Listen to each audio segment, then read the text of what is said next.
So, Kurt, the first off, why don't you tell us a little bit about this report, broadly speaking? This is a report that we theoretically get every 4 years, and it's mandated by Congress, yes? That's right. We have a report here that it should be reproduced every 4 years per a law that was passed in 1990 that required a report to Congress that would tell the country the impact of climate change, the potential impact of climate change.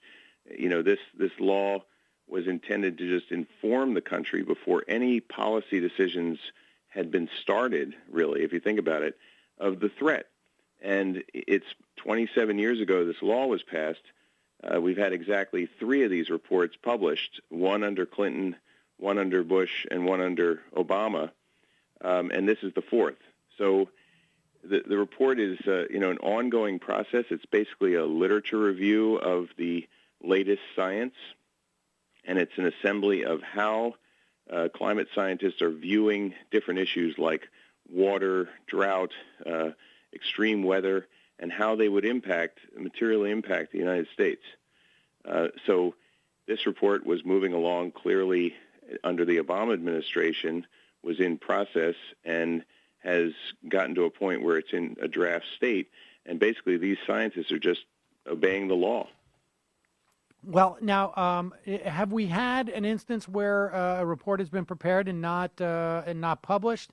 I'm trying to go backwards here. If we had, if the law was passed in 1990, I guess presumably the first one was due in 94, then 98, then 2002, 2006, 2010.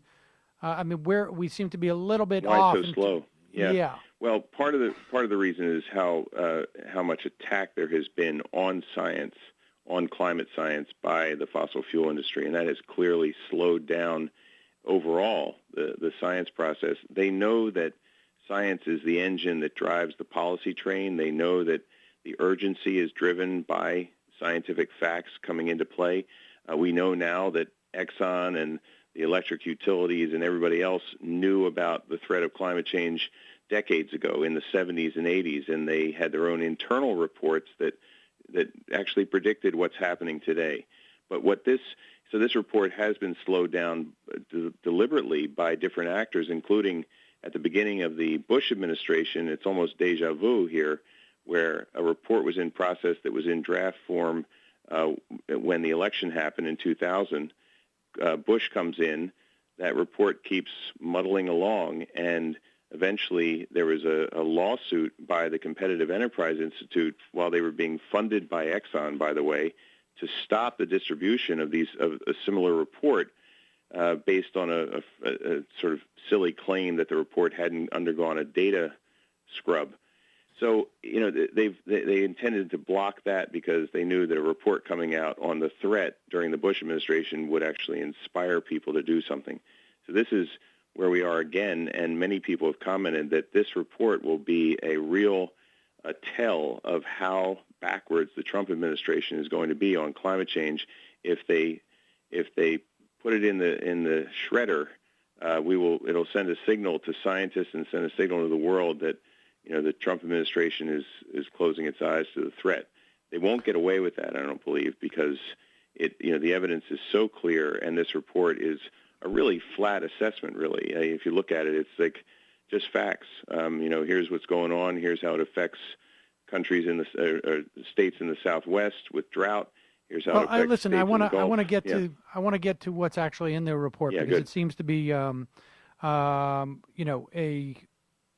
it seems that this report is really trying to sound the alarm. But before we get there, sure. And before we talk a little bit more about, and I'm not sure the metaphor of the Trump administration closing its eyes to the dangers of climate change, or trying to cover the eyes of others to it on some level. But how does this report get created? Like, what is the process? My understanding is that there are 13 different federal agencies or scientists from those different agencies that are involved in the creation of this report. What is involved in it from from an agency to agency perspective? And what are the different things, the elements that go into this?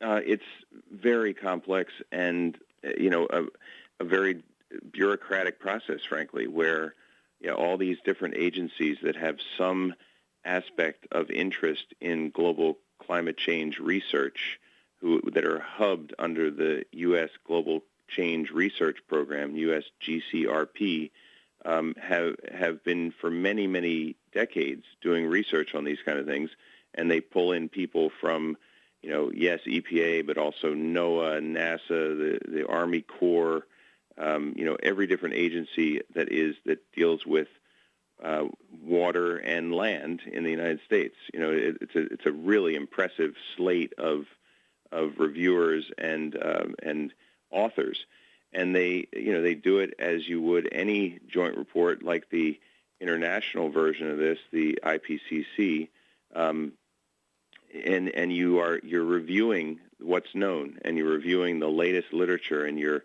assembling essentially a book report or a literature review of the latest science. So they're not doing any new science; they're reporting on existing science about everything from the aspects of how we are detecting and measuring climate change, the modeling, the projections of what it means, what has happened and what might happen, big picture issues like temperature change and changes in precipitation, droughts, extreme weather, changes and impacts on the land, on forests, on rivers. They're talking about, in this report, changes in the Arctic and how that affects the rest of the United States. And, of course, big issues like sea level rise and how that affects coastal communities, also ocean acidification and other big changes. So it's really it's an assembly of all that is known, and then it's peer-reviewed and peer-reviewed over and over again by these scientists, where they're trying to figure out how to summarize this accurately. What's certain? What's almost certain? Degrees of certainty. As science moves forward, you have increasing certainty about certain aspects of how the weather's affected or what have you. So this is how it works, and it's an extensive amount of time, first of all, by these people involved. I don't. You would ask them that question, but I'm sure they've spent thousands of hours on this already, just getting to this point. Okay. Well, when we come back, I want to talk just a little bit more about the process of developing this report. And then I want to talk about what the report actually says. And we could talk a little bit as to why scientists in these 13 different federal agencies might fear that the Trump administration would suppress this report.